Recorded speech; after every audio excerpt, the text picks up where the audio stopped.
Jó capítulo 42, do verso 7 ao 17, o texto nos diz assim: Depois que o Senhor disse essas palavras a Jó, disse também a Elifaz de Temã: Estou indignado com você e com os seus 2 amigos, pois vocês não falaram o que é certo a meu respeito, como fez meu servo Jó. Vão agora até meu servo Jó, levem 7 novilhos e 7 carneiros, e com eles apresentem holocaustos em favor de vocês mesmos. Meu servo Jó orará por vocês.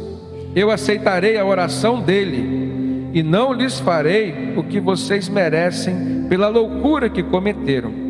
Vocês não falaram o que é certo a meu respeito, como fez meu servo Jó.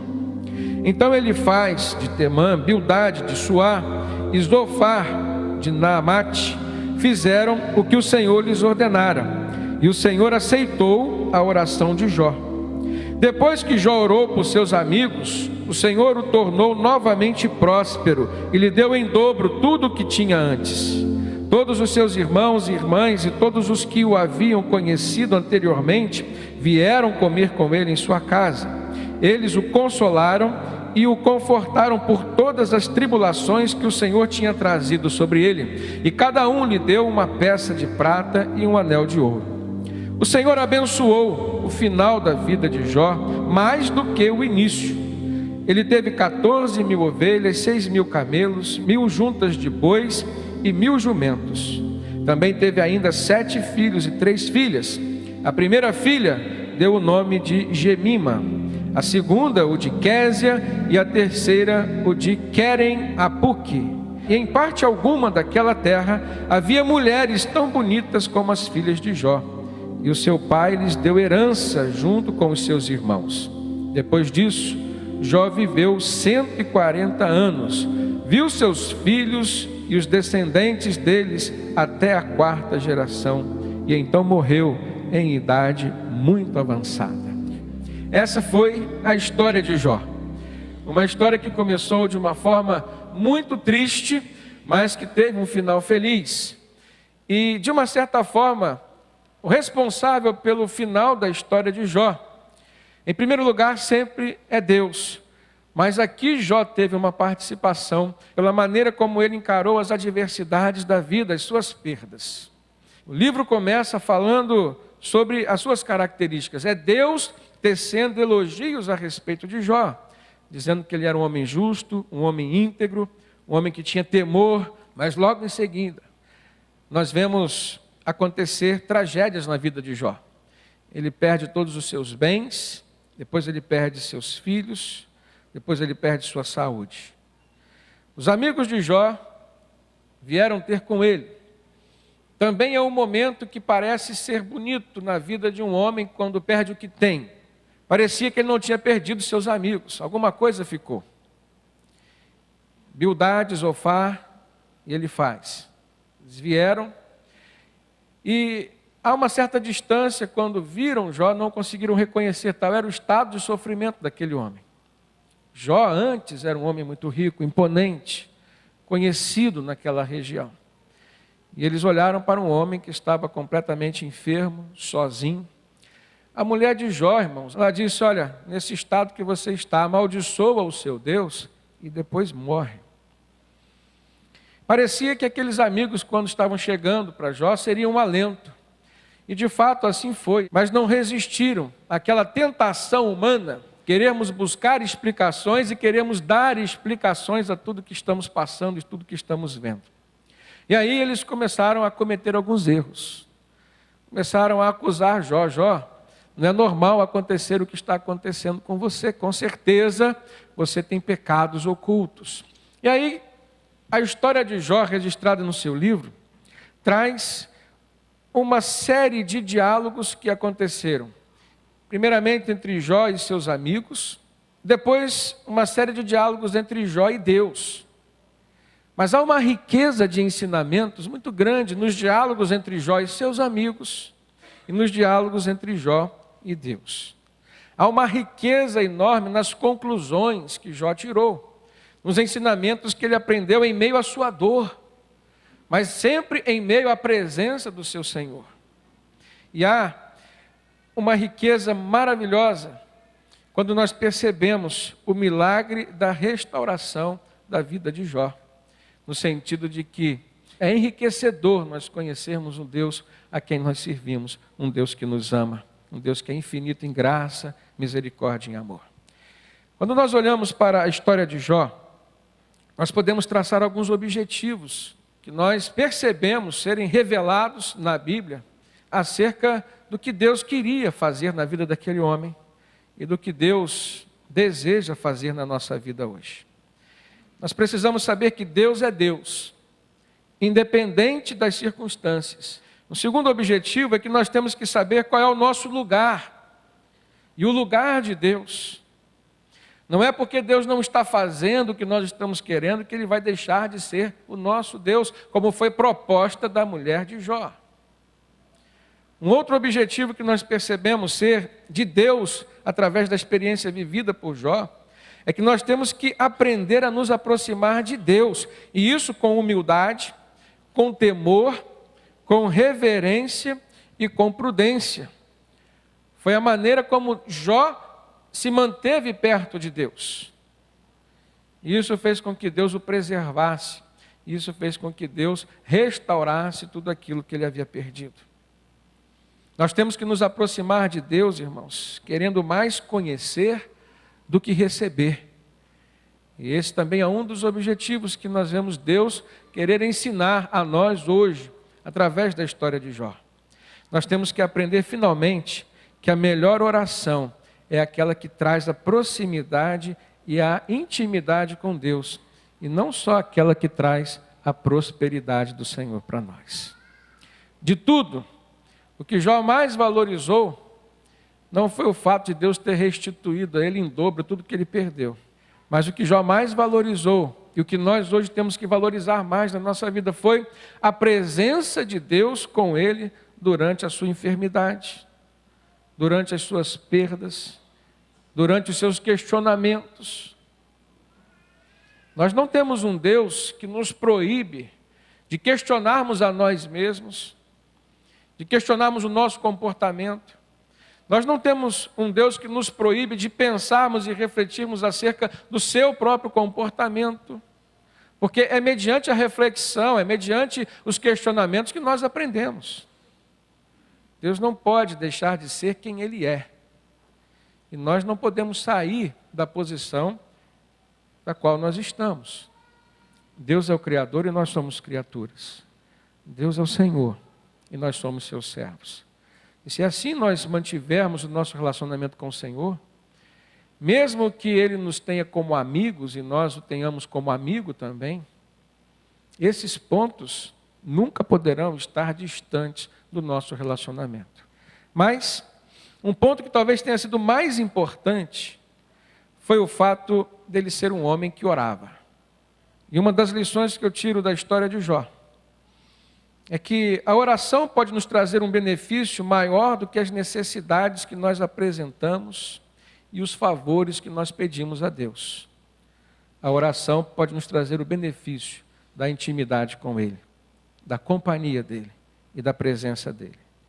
Até porque, irmãos, Deus também ouve a oração daqueles que não têm nenhuma comunhão com Ele. Ele até abençoa. Então, estar recebendo bênçãos de Deus não significa que a gente está próximo de Deus. E não significa que as bênçãos de Deus sejam as melhores e maiores coisas que nós podemos alcançar. Mas a companhia dEle, a intimidade com Ele, a amizade dEle, sim. E Jó foi um exemplo de quem conquistou e soube desenvolver essa amizade. A companhia de Deus, ela nos dá segurança à alma. Ela sustenta as nossas emoções. Eu tenho certeza que talvez a maioria de nós aqui, se tivesse passado pelo que Jó passou, não suportaríamos como Jó suportou. E a resposta, ou uma das respostas do porquê Jó suportou, foi porque ele era um homem que orava. Uma pessoa de oração. A companhia de Deus, ela fortalece a nossa fé, fortalece a nossa vida espiritual. A companhia de Deus, irmãos, nos dá entendimento e nos dá compreensão. Uma outra lição que nós tiramos desse texto, ou da história de Jó, é que só existe intimidade verdadeira quando há santidade e proximidade do Senhor. É nesse ponto que muitas vezes nós pecamos por analisar a vida de Jó sem penetrarmos naqueles diálogos entre ele e seus amigos, os diálogos entre ele e Deus. E há um ponto maravilhoso que eu percebo quando Jó começa a falar do seu compromisso de santidade com o Senhor. Na verdade, Jó tinha uma relação com Deus que revelava ser alguém a quem Deus ouvia, revelava ser alguém com quem Deus falava. Então as orações de Jó não eram monólogos, eram verdadeiros diálogos. Se nós olharmos para a pessoa de Jesus e fazermos uma certa comparação, nós vamos ver que Jesus também foi uma pessoa de oração. Nós vamos ver que Jesus também sofreu. Nós vamos ver que Jesus passou por situação de decepção com os seus amigos. Mas na vida de Jesus e na vida de Jó, nós vamos ver pelo menos 3 fatores em comum. O primeiro deles é o compromisso com a oração. Jesus era um homem que orava. O compromisso com a santidade. A Bíblia diz que Jesus, mesmo sendo homem, não pecou em momento algum.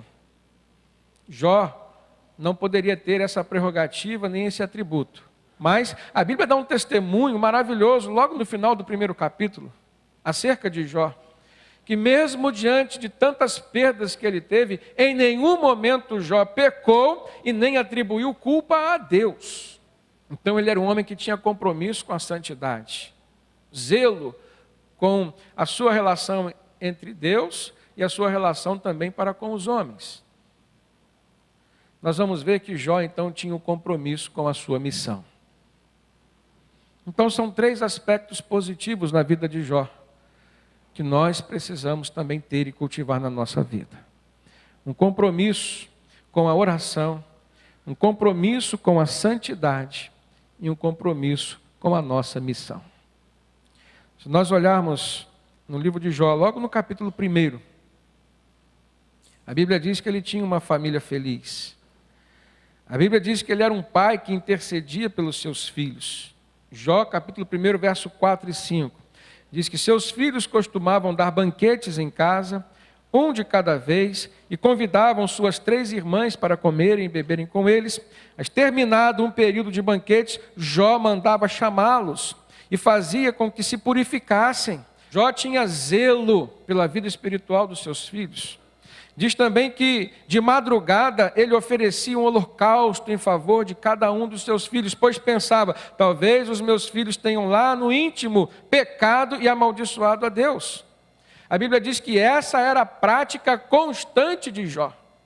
Olha que exemplo de homem comprometido com Deus e com a sua família e com a sua vida espiritual. Será que nós poderíamos hoje fazer algum tipo de comparação entre a nossa vida e a vida de Jó nesse aspecto, irmãos?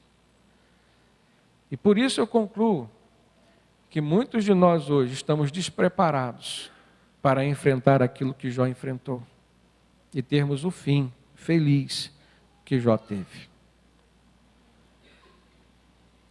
Jó era um homem que buscava viver em santidade. Abra sua Bíblia no capítulo 31 do livro de Jó e acompanhe comigo uma sequência de aspectos aos quais Jó dava uma atenção especial na sua vida. E ele conversa com Deus, ele fala, Senhor, eu não fiz isso, eu não fiz aquilo, eu deixei de fazer isso. E quando nós falamos com Deus, irmãos, não há nenhuma intenção de mentirmos para Deus. Porque nós estamos falando com quem nos conhece melhor do que nós mesmos. Então, quando Jó abre o seu coração para Deus falando da sua maneira de viver, nós temos que crer que, de fato, Jó vivia assim. Em primeiro lugar, ele fala sobre a cobiça. Ele diz assim, fiz acordo com os meus olhos de não olhar com cobiça para as moças. Pois qual é a porção que o homem recebe de Deus lá de cima?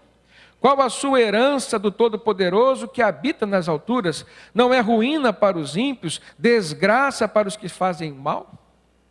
Em segundo lugar, Jó diz que ele era sincero, que ele não agia com falsidade. Versos 5 e 6. Se me conduzi com falsidade, disse Jó, ou se meus pés se apressaram a enganar, Deus me pese em balança justa e saberá que não tenho culpa. Terceiro aspecto abordado por Jó, a questão do adultério. Verso 19, acompanhe comigo. Se o meu coração foi seduzido por mulher, ou se fiquei à espreita junto à porta do meu próximo, que a minha esposa moa cereal de outro homem, e que outros durmam com ela, pois fazê-lo seria vergonhoso, crime merecedor de julgamento. Isso é um fogo que consome até destruição, teria extirpado a minha colheita. Olha a consciência que Jó tinha acerca das consequências do pecado. Jó vem falando da cobiça, Jó vem falando da falsidade, agora Jó fala acerca do adultério. Pecados que diziam respeito à vida de outra pessoa, à natureza carnal humana, aos desejos do ser humano. Mas Jó não para por aí. Versículo 13, Jó fala sobre a justiça, a honestidade para com as pessoas. Ele disse: se neguei justiça aos meus servos e servas, quando reclamaram contra mim, que farei quando Deus me confrontar? Que responderei quando chamado para prestar contas? Olha como há uma riqueza teológica no livro de Jó, acerca da forma como Deus se revela a nós e a forma como Deus nos promete se revelar ainda. Jó tinha consciência de um Deus que o chamaria a uma prestação de contas. A maneira como Jó abordava as suas dificuldades, e se ele abre o seu coração e fala, mesmo dizendo que ele não cometia esses pecados, até por conta do seu zelo para com sua vida espiritual, mas isso o incomodava. Jó era um homem como nós somos, era ser humano, era feito de carne e osso. E ao mesmo tempo que ele fala daquilo que ele não fazia, ele assume que tinha desejo de fazer, porque isso é inerente a todas as pessoas.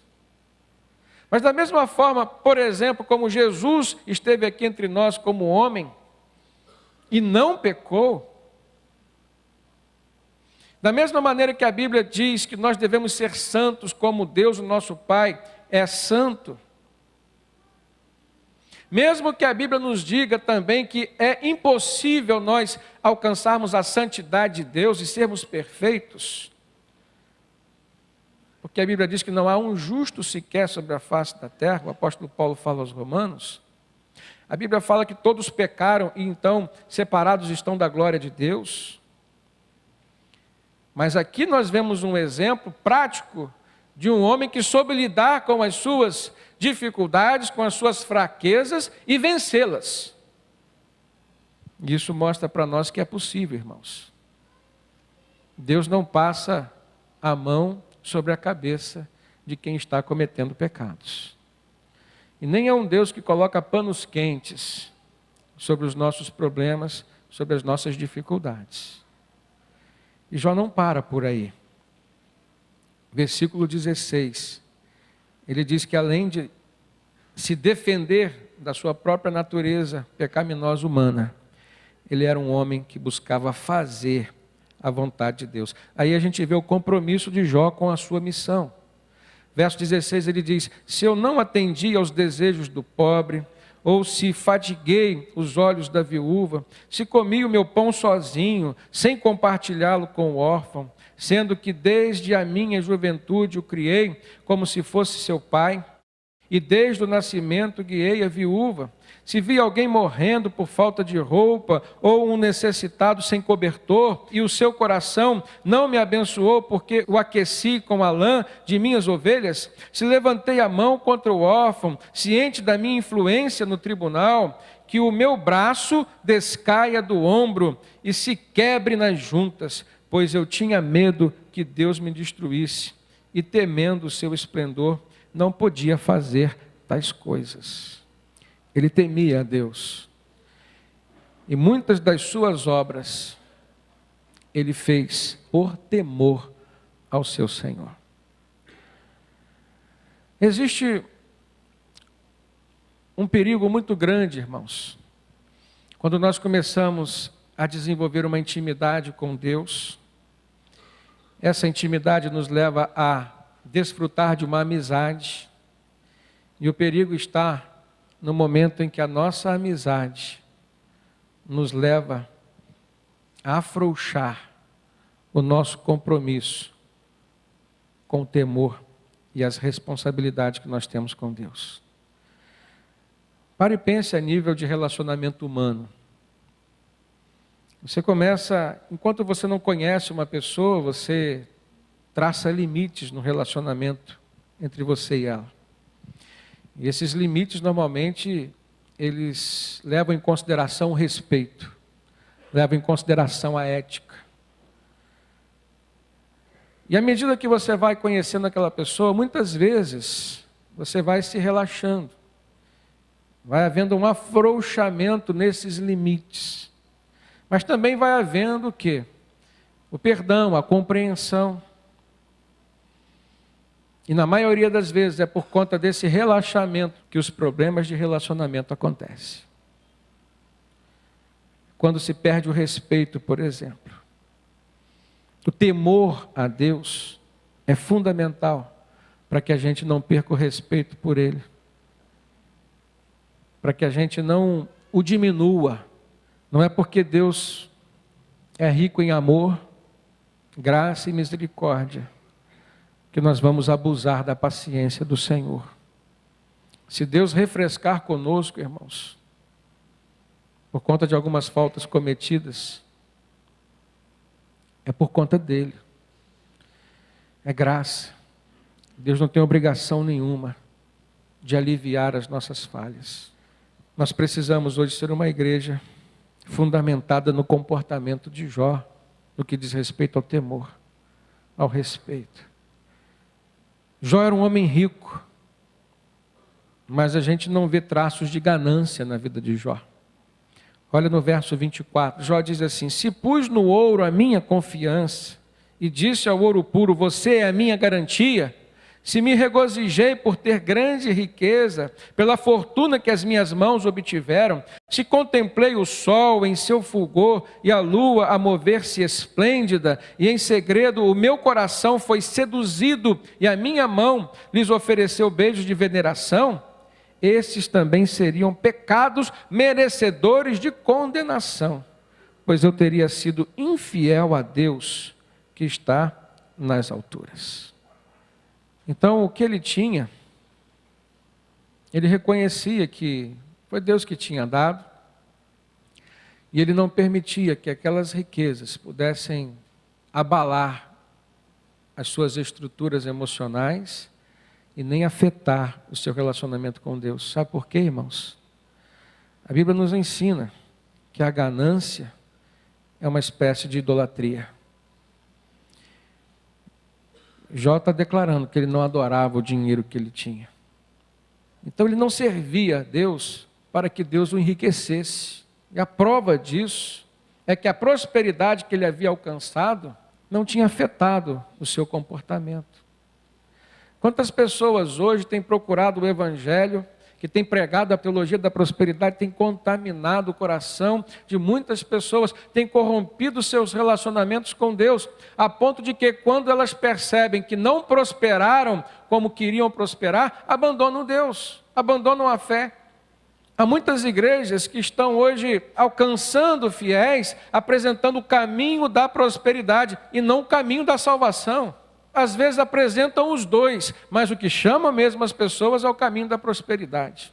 E quando elas não prosperam, elas deixam o caminho que lhes poderia levar à salvação. Jó não para por aí.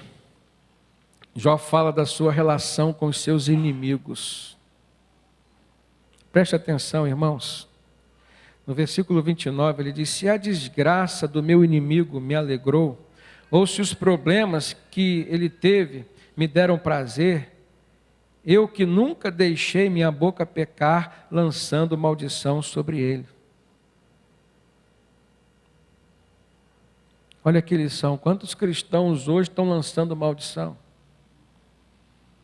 Aqui nós encontramos uma riqueza teológica que nos mostra, olha, a maldição não pode sair da boca de alguém que se declara ser de Deus. Jó, irmãos, era um homem comprometido com o amor. E o que a gente planta, a gente colhe. Aprenda isso. Se você plantar o amor, você vai colher o amor. E por isso Jó foi alguém amado por Deus em todo momento de sua vida. Por isso Deus teve a misericórdia que teve com Jó.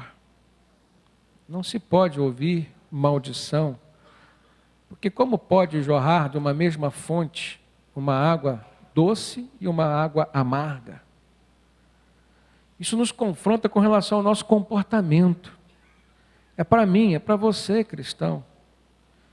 Muitas vezes, mediante a ira, mediante a reação da carne, a gente se deixa levar pelo ímpeto da maldade que o nosso coração abriga. E a gente peca. Jó aqui está dizendo, olha, não pequei com relação aos meus inimigos. Se eles sofreram o que sofreram, não foi porque eu os amaldiçoei. Não foi porque eu desejei o mal para eles. Por último, nesse capítulo nós encontramos no verso 33, Jó falando acerca de si mesmo, de que ele não ficava escondendo pecados em seu coração.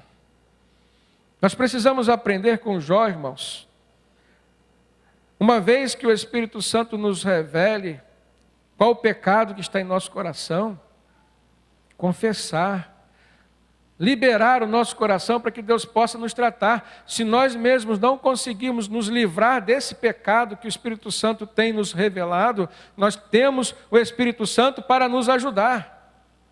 Isso é uma atitude de alguém que tem humildade no coração e que ao mesmo tempo tem compromisso com a santidade, como Jó teve. Então a gente aprende, irmãos, que sem oração e santidade também não se alcança a proximidade e a intimidade que Jó alcançou com Deus. As riquezas estão no meio da história de Jó, na maneira como ele se portou e na maneira como Deus o tratou. A gente não pode confundir familiaridade com intimidade. E Jó foi uma pessoa que não fez essa confusão.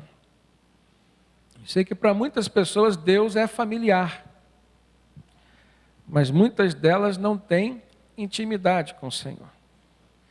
E olhando para a história de Jó, eu aprendo uma importante lição. A gente pode ter familiaridade com Deus, mas a gente só vai ter verdadeira intimidade a partir de um momento em que a gente for impactado, quer seja por uma experiência de dor ou de alegria. São as experiências que nos fazem nos tornarmos mais íntimos com o Senhor. As experiências. Não seja um cristão teórico. Não se contente com a teologia. O conhecimento é fundamental, é importante. Mas é a prática que consolida o conhecimento. A experiência é que vai te fazer se tornar uma pessoa íntima de Deus. E eu te pergunto, existe uma forma mais prática de você viver na presença de Deus do que em oração? Existe uma forma mais prática do que você ser uma pessoa que serve a Deus? Existe uma forma mais prática de você conhecer a bondade de Deus que não seja mediante a uma experiência de sofrimento ou de dor que você esteja passando? Então nós precisamos dar glórias a Deus até pelos momentos de dor, pelos momentos de sofrimento. Porque no mínimo eles servirão para nos tornarmos mais íntimos de Deus, se nós perseverarmos como Jó perseverou durante o sofrimento, durante a dor.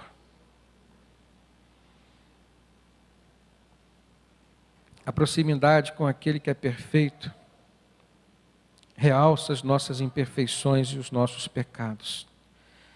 Então, quanto mais próximo você estiver de Deus, mais realçados serão os seus defeitos e os seus pecados diante do Senhor, porque Deus é referência de santidade. A intimidade com Deus é aquilo que nos aproxima dele.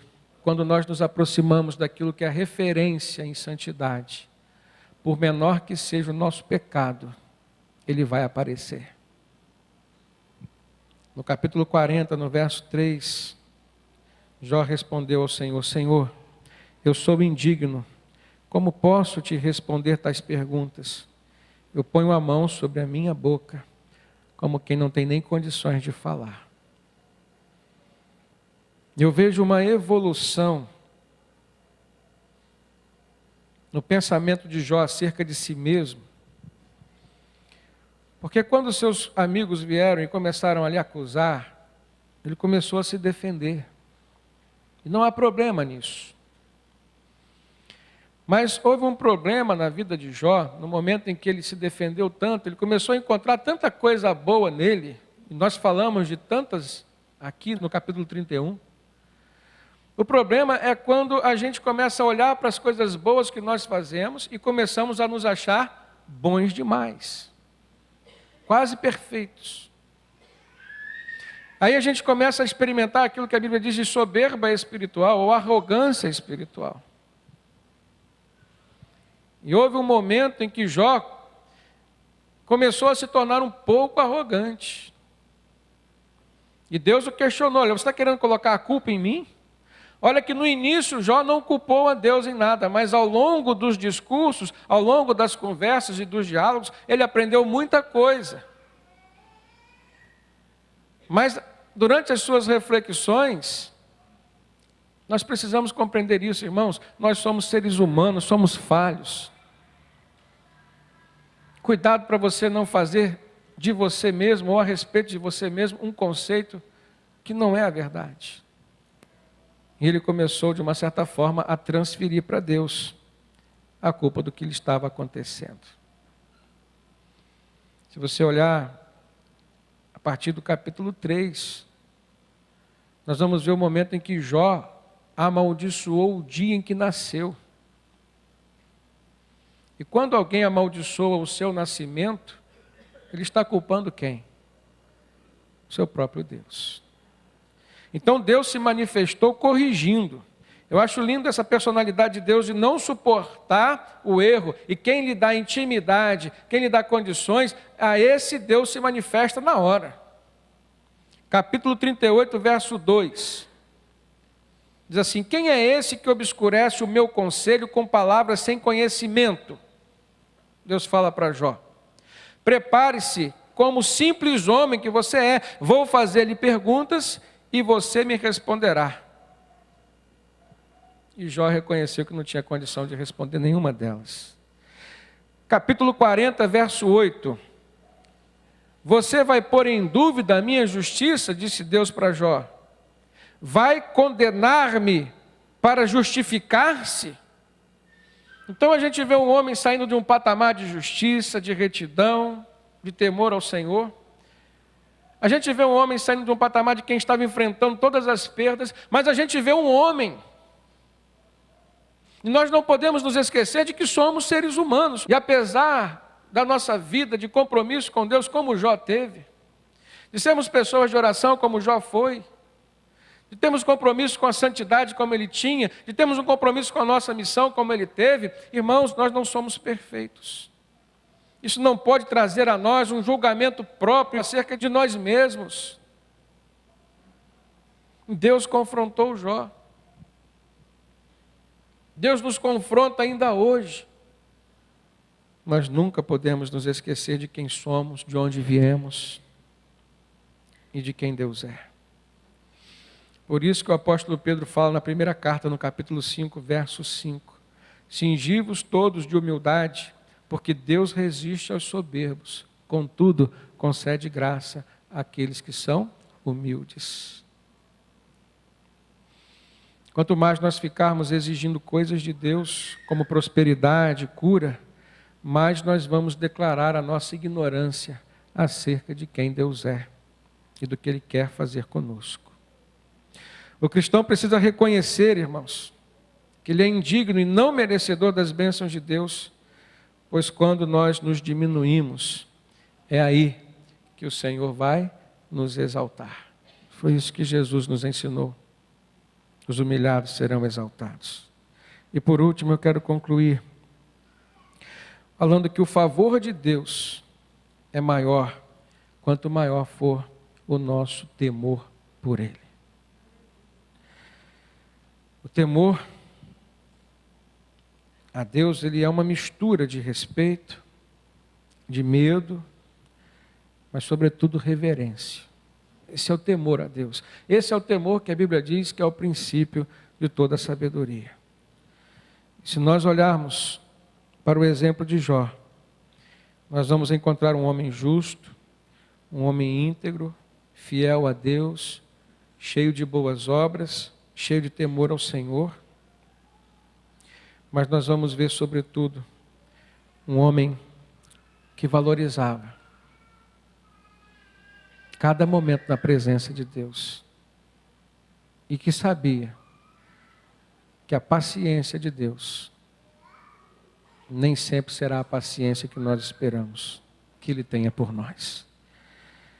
Jó temia a Deus e isso fez total diferença na vida dele. E no final, Jó confessou os seus pecados. Comete engano quem pensa que Jó foi um homem que não pecou. Comete engano quem pensa que Jó passou o que passou por nada. Apesar de ser quem ele era, de ter todas as qualificações que Deus deu testemunho acerca dele, ele não era perfeito. E ele diz claramente: por isso eu me arrependo no pó e nas cinzas. Foram as palavras de Jó. E ninguém tem do que se arrepender se não encontrar erros no seu próprio comportamento. Então, nós aprendemos que o temor a Deus nos leva à confissão de pecados.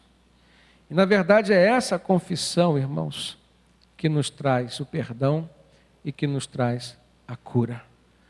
O apóstolo João diz: se confessardes os vossos pecados, Ele é fiel e justo para vos perdoar os pecados e vos purificar de toda injustiça. Quando Salomão completou a obra, a construção do templo, que era a sua missão, Deus se manifestou ali ao seu povo e disse: Salomão, se o meu povo, que se chama pelo meu nome, se humilhar e orar, e buscar a minha face, e se arrepender dos seus maus caminhos, então eu ouvirei dos céus, perdoarei os seus pecados e sararei a sua terra. Essa é a promessa de Deus para mim e para você hoje. Mediante toda e qualquer situação ou circunstância que nós viermos a viver e vencer, precisamos nos manter como Jó, homens de oração, pessoas de compromisso com a santidade e com a sua missão. Que Deus te abençoe.